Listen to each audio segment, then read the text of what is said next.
Hey Barry, this is my movie review for Ghost World 2001. Um, this was probably my least favorite movie so far, but that doesn't mean I don't like it.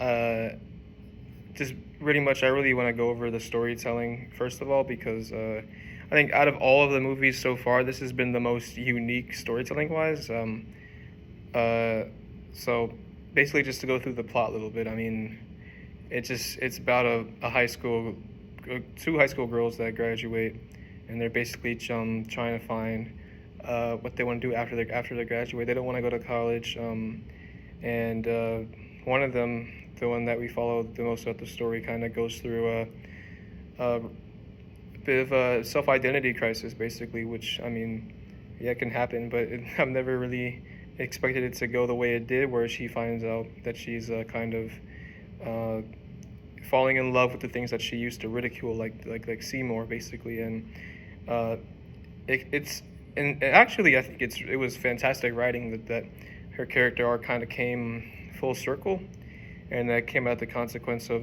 damaging a few relationships and eventually repairing them, which worked out, which is good for the character. But it was interesting to see how all that connected and how it all fleshed out, especially for Seymour. But we'll get into that a little bit later. So I actually thought narratively it worked pretty well. I mean, it took a little bit for me to get used to it, I think. But after a few of the scenes and a few developments, I thought, you know what, it's not as bad as I thought it would be, to be honest with you. So, and then pacing of the story, I thought was great. I thought that wasn't a problem at all. I think it was good that this story kept jump cutting because a lot of the scenes, if they wanted to, they could have been a lot longer. They could have dragged out, but they didn't. There was a good amount of tension and build up towards the end, especially with Seymour kind of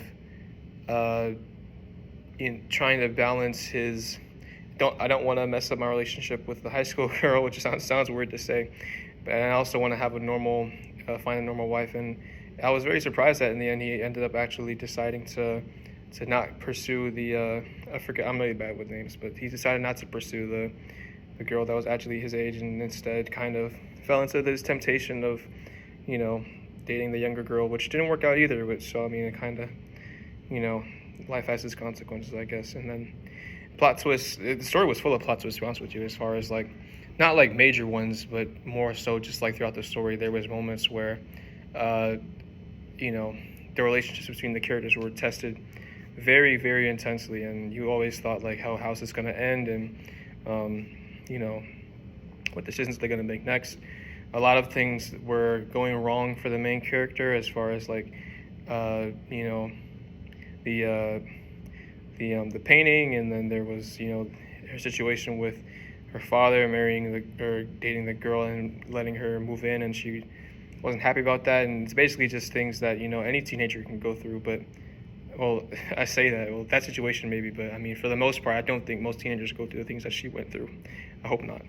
And yeah, I mean, it's just a bunch of tiny plot twists that didn't really have a grand impact on the plot, but they did really test the characters' resolve, and it made for interesting viewing. So uh, let's see. I think the next thing I want to talk about is just the direction. I thought the direction was brilliant. I mean, I don't think it did anything spectacular, but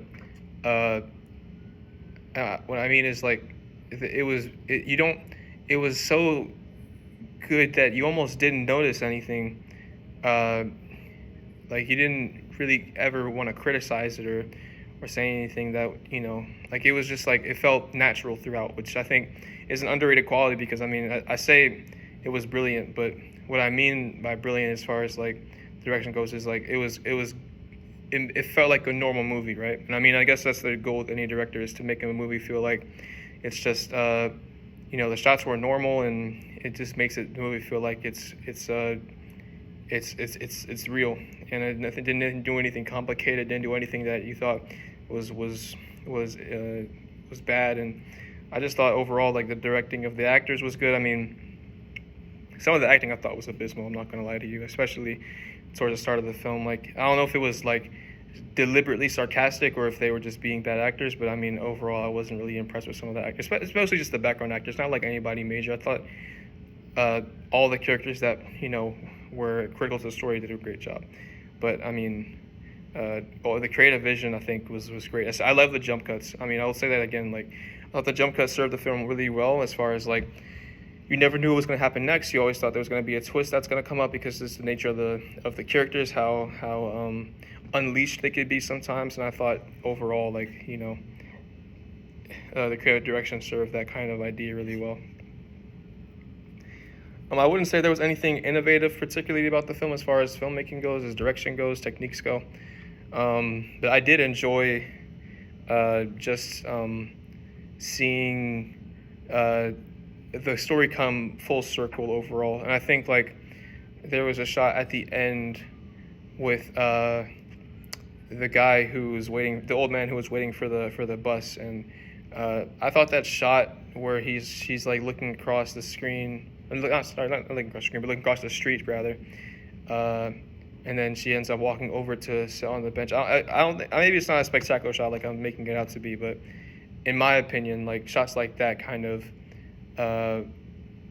make the film feel real, because it's like you see the old man sitting there for the longest part of the film, and you see that angle of the old man sitting there, and it's like, oh, she's so far away, like she would never be in that spot. But then once the old man gets on the bus and leaves, she ends up replacing it. She ends up sitting in the chair waiting for the bus instead. So it's like, you know, throughout the film, at the start when they first met the old man, it was like, oh, like there's no bus coming. And one of them was like, oh, you don't know what you're talking about. And the other day she ended up sitting there. So it's like it's a character coming full circle. And I know that might technically be a character development tab rather than a direction filmmaking tab. But I thought the direction for that shot was good. So I think to just leave it in that. And then takeaways for filmmaking. One of the things I think, like me personally, if I ever, you know, go the distance and make a film that's going to be a feature length like that, I think one of the things that I learned the most about this film is that it can depending on the type of film you want to write, but I think generally in most filmmaking, it's important to keep things moving. And I'll go back to what I said earlier. The pacing of the film was really good for me. I really enjoyed seeing different scenes, different locations, different characters doing different things all the time. And I thought like when you do that, even if your story isn't as great as you want it to be, if you keep changing the setting and changing the environment, the audience might stick around because they want to see what's going to happen next. And I think there's always potential for good things to happen when you change locations like that. And I thought, like, overall, like, I was impressed with the way they handled that. I've never really seen. I mean, I've seen it before, but I've never really, been so entertained by just the potential for new scenery, because the characters talk a lot about like moving out and like going different places, and you obviously have the arc with Seymour, and it's just like there's so many things going on to the point where even if I wasn't fully invested in the characters, I was invested in what was going on in the worlds around them, kind of thing. So I thought that was really good. So I think that's about it. Yeah, I mean, I think the one last thing we could touch on is just as a storytelling goes, and I'll just say this. I think one of the things I'll take away as far as like as a writer is just I thought the characters felt really real. I know, like we said, the situations are a bit maybe not. I wouldn't say they're unrealistic, but they were very.